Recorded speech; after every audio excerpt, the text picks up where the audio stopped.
Yeah, what it is, people. It's your boy Doggy Diamonds, and I came, this is a funny story right here. My partner M.Reck hit me up, and he was like, "Yo, this kid called me and shit. He wanted to get up with niggas and shit." So I was like, "Who?" He was like, "Yo, Superb." So I'm like, "Superb from where?" He like, "Superb on that from that classic album right there. Supreme Clientele." I was like, "Word? When you want to get up?" He said, "I don't know." I said, "Yo, tell that nigga let's get up tomorrow, tonight. I don't give a fuck." Because this man right here, y'all looking at, this Lord Superb right here, by the way, he did a lot of classic work right here. And I'm going to kill an argument right now. He did play Woodrow on Supreme Clientele. So y'all niggas stop arguing with me about who was Woodrow. He played that skit right there. So this is Superb. Perb, what's going on, man? Yo, well, just basically, big shout out to my son Doggy Diamonds, my son M.Reck. Yes, you know sir. what I mean? Whole COD squad, what they doing. You know what I mean? My son Jay in the back, but I'm back off for 6.5, man. You know what I mean? Let's get back to work. You know what I mean? Back to this writing, back to this working, back to this performing.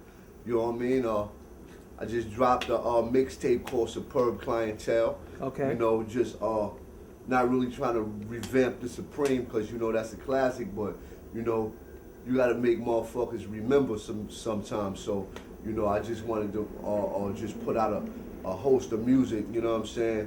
I got Ray on there, I got Ghost on it. You know what I mean? I got a couple classic joints we did like Good Times. You know what I mean? Another joint called Cycles, me and Ray, and basically I'm just trying to get it back in, man. Tell niggas my story. You know what I mean? Little behind the scenes, you know what I mean, little shit, you know what I mean, based on the Supreme Clientele album, the Cream Team, everything I went through, you know what I mean, as a young nigga, as opposed to being a grown man right now, and, just trying to keep it moving and move in a positive direction, you heard? So, break that down for us, because when I first saw you was a part of the Cream Team movement. Well, you already know what it is. It's Cream Team for life. Like my son, God bless his soul, Chip Banks. Yes, sir. You know what I'm saying? Banky, from Harlem. You know what I'm saying? He got killed during the time that we was recording a Mobilarity, Supreme Clientele, doing a black and white. Like he got killed. He never really got to, reap the fruits of his labor. You know what I'm saying? So it's Cream Team for life, just on the strength of that. You know what I'm saying? Like I got casualties of war. You know what I'm saying, based on ACT. So, you know what I mean, rest in peace to my son Chip Banks, but it's gonna always be Cream Team without Power, without Ray, without any of them niggas, man. Like, you know what I'm saying? Like, that was our shit. Like, the Wu had their fame. They was doing whatever they was doing, you know what I'm saying, before we even came amongst that. You know what I'm saying? But we came with a whole different wave, you know what I'm saying, coming from a whole, you know what I'm saying, different life, you know what I'm saying? Not no disrespect to Staten Island, you know what I'm saying? Because I fuck with New York niggas, period, all across the globe. But, me and my son, like me, man, I'm from Far Rock, America, man. Yeah, let them know. You know what I'm saying? Like, we consider ourselves the sixth borough, man. You know what I'm saying? Like, a lot of my niggas, you know what I mean, was coming from Harlem, you know what I'm saying, Brooklyn, you know what I'm saying? Like, wasn't nobody from the Cream Team from Staten Island but Power and Ray.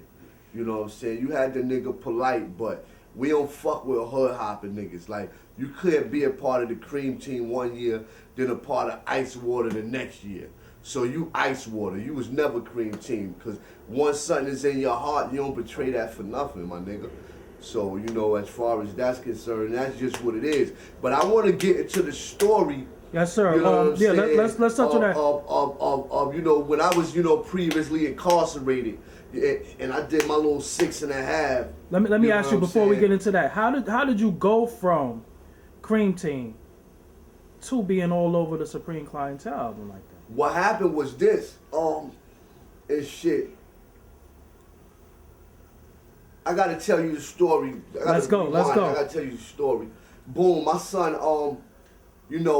shout out to all my dot moves, man. For those that don't know, I'm the Hot O2, a Hot Miller Shooters.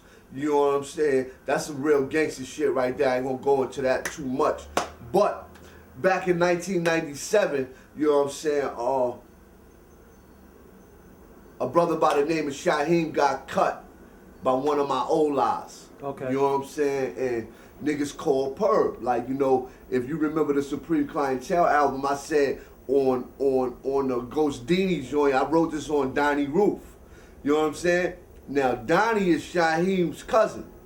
You know what I'm saying? But Donnie is from Edgemere Projects, like I'm from Edgemere Projects. You talking about Shaheem the rapper from Staten Island? Yeah. Okay. So, you know what I mean? Donnie is was my right-hand man, though. You know what I mean? So, when Shy got cut, you know, on some street shit, me not knowing who did it or not, you know what I'm saying? Just knowing that my son had a cousin out there in Staten Island, you know what I mean, that got touched, and I heard it was blood related, you know what I mean? I got on the ferry, you know what I'm saying? Got up with son, talked to some of the homies, you know what I mean? Did it what I could dead, you know, until that rumor came out that son was supposedly had, you know, been running his mouth. I don't know like that. I never did no crimes with Shy. I never read no paperwork on Shy. None of that. You know what I'm saying? But, you know, during that whole experience of fucking with Shy, look, see, I was always an ill nigga to whereas wherever niggas got with me or got up with me, like niggas tried to make me a part of their team. So from that day right there, I started living with the nigga Shy. You know, Shy was possessing or in possession of something that I wanted, which was rap stardom at the time. You know, I started writing for the nigga Shy.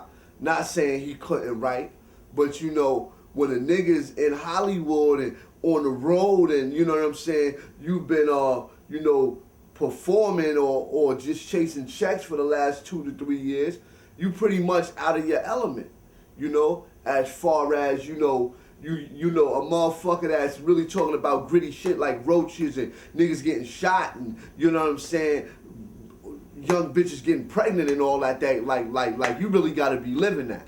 You know what I'm saying? Because it's not gonna convey, or you ain't gonna be able to convey it to the people as realness. They ain't gonna believe you because they know what I'm saying? Yeah. Exactly. So to make a long story short, I started fucking with the nigga Shaheem.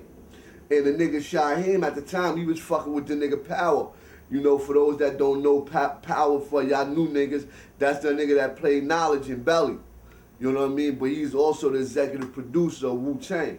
But anyway, you know, real niggas fuck with real niggas. So once I met Power through the nigga Shy, we hit it off. You know what I mean? And the nigga Ray was having a party at this club back in the days. It was popping, called the Pavilion. You know what I mean? So he had a club, so he had the party at the club and all that. And I come through. Now when I come through, niggas from my hood that's getting a lot of money, Dutch, Sue, all them niggas is there already. And they like, yo, Ray, this perp right here. I was telling you about my little man, this perp right here. So, you know, me and the nigga Ray start chopping it up, taking flicks and all that, and we spent off. You know what I'm saying? Later on that night, though, me and the nigga Shy, we bagged a couple of hoes, and, you know, we ain't had nowhere to take the bitches. Well, Ray and them, they was standing in the Pierre. Yeah. So Ray like, hey, yo, man, y'all niggas can bring these bitches over here. But, you know, he was really trying to reel me in. You know what I'm saying? But at the time, and to make this shit so ill, is that same night, this is how ill it is, like, and how much a part of history a nigga is that same night that we took the bitches back to the room in the Pierre, Power and Ray and them niggas was having a meeting with Juicy J and all them 3-6 Mafia niggas. Cause they had came to Ray and them niggas first to try to fuck with them niggas, cause they was 36 Chambers and they was 3-6 Mafia. Wow. Through the knowledge. Wow. You know what I'm saying? I guess random niggas turned them niggas down. Now them niggas got all type of Academy Awards, man. You know what I'm saying? But that's one thing about the game that niggas don't like. Niggas don't be letting new blood in the fucking game. But to make a long story short, anyway, I met Power, boom, I'm cream teaming it now. I'm fucking with these niggas hard. You know what I'm saying? The nigga Ghost, mind you, the nigga Ghost he was locked up. When Ghost came home, he started working on the Mighty Healthy video. You know what I mean? We go to the motherfucking Mighty Healthy video set. Nigga, Ray like, hey, yo, Perb, let my son hear something, man. Yo, he telling the nigga Ghost, yo, I got a little cannon, man. You know what I mean? I go in.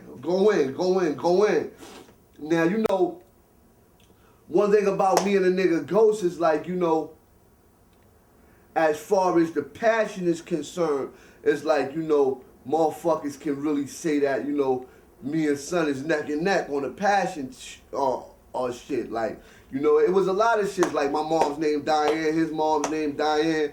You know what I'm saying?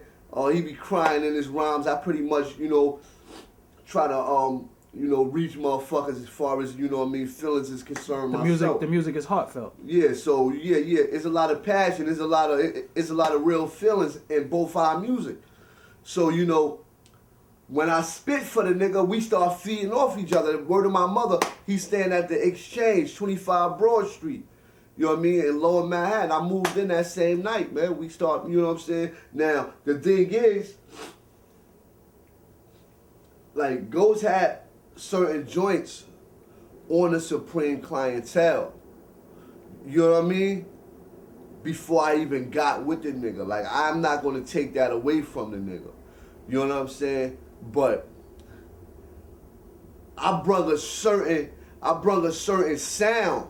Like, you can hear the difference or the revigoration in Ghost once Perb got with Ghost. You know what I'm saying? Like some of niggas' favorite verses for the nigga Ghost on that album and the album after that, you know what I'm saying?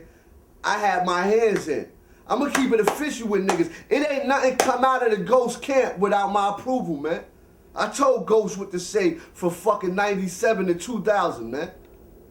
That's my word, man. Real fucking talk, B. You know what I'm saying? And not just because, you know what I'm saying, son was whack, because Ghost is one of the illest niggas that ever done it.